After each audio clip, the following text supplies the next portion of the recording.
Greetings, welcome to the RC Wall Vacuum channel.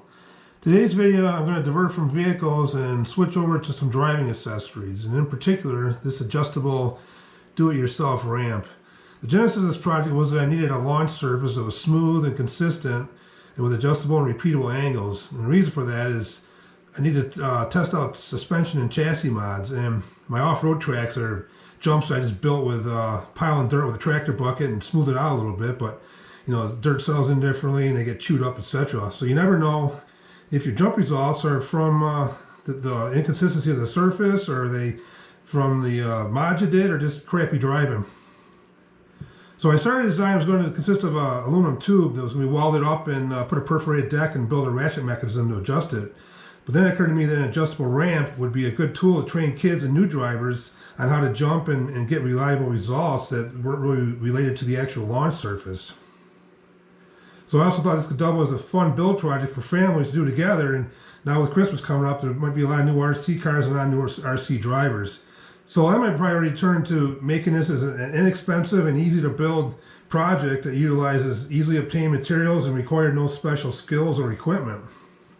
Hence this ramp. It won't win any engineering prizes in Engineering Monthly magazine or nothing, but I think it will work. So stick around and I'll show you the parts required and how they go together.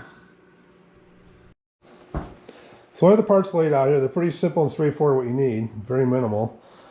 This is definitely right for modifications depending on what your application is going to be. For this particular one, I used what I had laying around here. I was able to be a 24 wide by I think 43 inch long, two pieces of plywood that size. It's a little narrow for the fifth scale that I originally was going to build it for. Well, if I knew how to drive it, it'd be fine. But certainly for 10th scale, it's fine.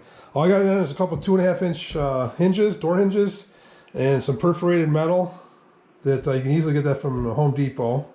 I think I got these at the length of the 43 inch I have on this.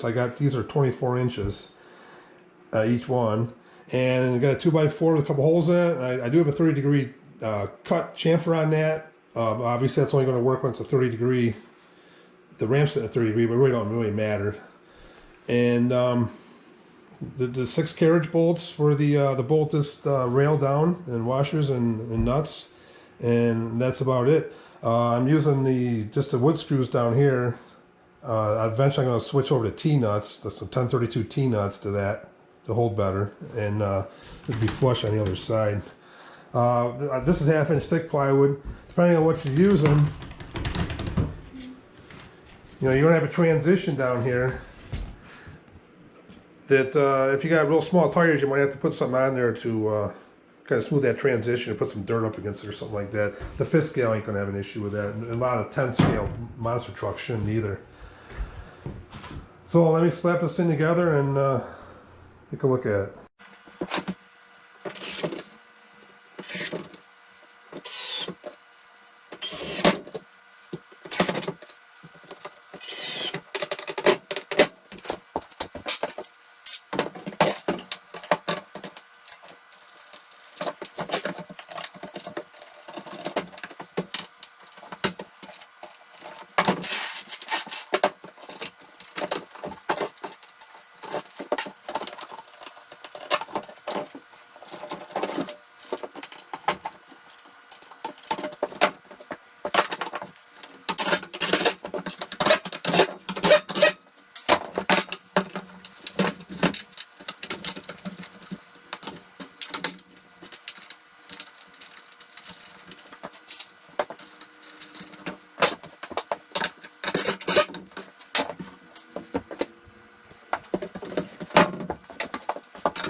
So that's it in a nutshell. It's basically an adjustable wedge. Nothing I talk about that.